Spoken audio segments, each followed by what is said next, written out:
This is Earl Amin with the 2020 Foresight Podcast, where CEOs of small to global companies share their insights. It is 6 questions in 9 minutes because top CEOs know how to listen and be concise. So let's get to it. Question number 1. In just a few sentences, tell us who you are and what you do. My name is Neville Lucia. I'm a father, I'm a husband, and I'm a family first business leader. And I recently bought a business. I acquired the Dale Carnegie franchise in North Carolina.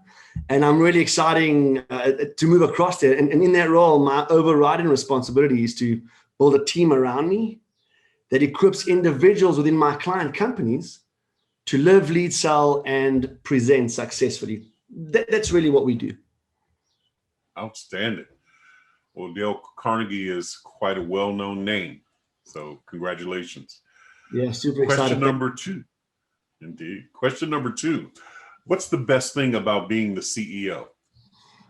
I had to think about this one. If you think about how they're driving your own ideas, we all have these ideas in our heads and we want to get them out. So to be honest with you, I think seeing the end results of the ideas that I've come up with or that I've built with a leadership team. And in truth, it's about how do I leverage the strength of others to achieve an outcome, right? So other people's efforts aligned to achieve their goals allows CEOs, I guess, to achieve their own goals. And I think in a small organization, that's really important to be able to do. Indeed, and agreed. Question number 3.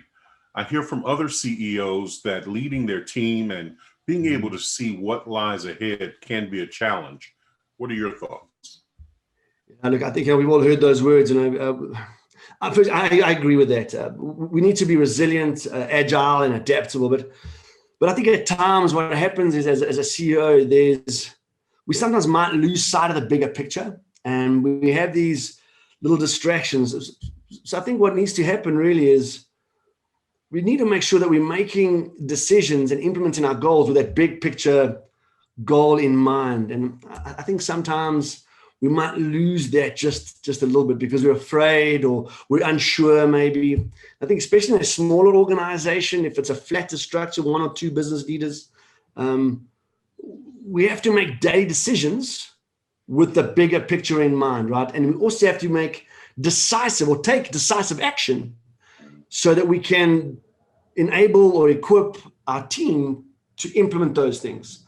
And I think as CEOs, if we did that, you'll find that even if there was the wrong decision, we'll rectify quickly.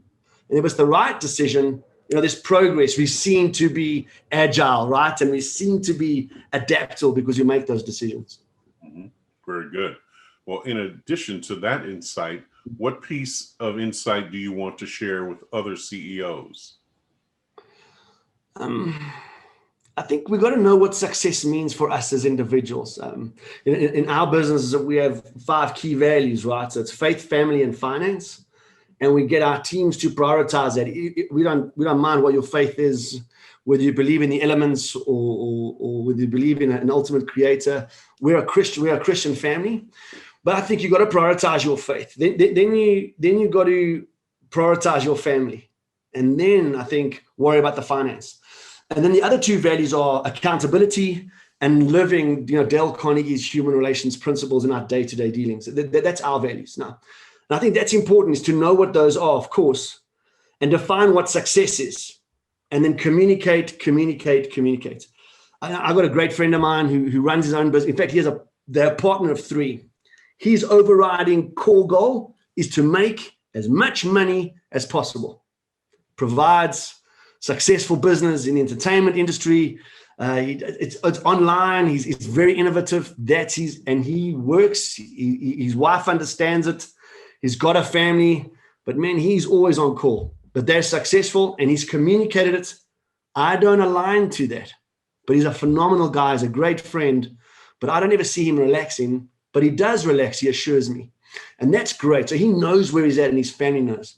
From our perspective, as when we run our business, I want to communicate that. I want to say, this is what success looks like. If you can prioritize these things and then your faith and your family, the balance of your day drive the business. And if we can do that, what we're finding is you'll have a more committed team. At least in my new team, they're very committed.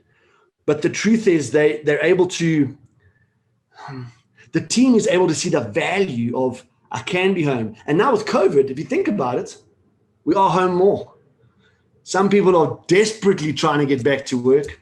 Others are delighted at the new relationships that they're bonding and building in their home environments. And I think if we know what that success is, if it's time, if it's money, if it's vacations or trips, as CEOs, we can actually build a successful business with people that are like-minded and those like-minded people pull in the same direction. I'm not saying yes men or yes people. I'm saying like-minded that'll hold you accountable. Indeed. Well said. Question number 5.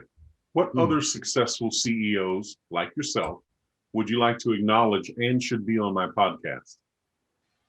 The first one that came to mind, I'm in the EMEA region, Europe, Middle East, and Africa. And if you're comfortable interviewing there, the first person that came to mind is Uwe Guttert. He's the franchise and CEO of Germany, and he really sets the trend for innovation in the Dale Carnegie fraternity in the franchise world. He's been phenomenal, at least in the EMEA region for sure. So he comes to mind. Very good. Question number 6, the final question. How do you celebrate a win? Yeah, I've got to be honest, it's date nights with Karen. My wife is my business partner. She works with me in the finances, and she's the reason I am the man that I am, and she really does complete me all. So it's date nights. We celebrate the successes, and also then she's encouraging. She lets me go out and do more of that. So that's how I would celebrate. Outstanding. Neville, it's been a great pleasure having you on. Now tell us, how can people find you? On our LinkedIn profile, I have a website, a blog that I've started, nevilledelucia.com. You'll go there and you'll have links to my Dale Carnegie website, as well as obviously to my contact information. Thank you. Excellent. This is Earl Amin with the 2020 Foresight Podcast. For more insights, go to LinkedIn and search for The Gray Owl Company. Neville, thank you very much. Thank you, sir.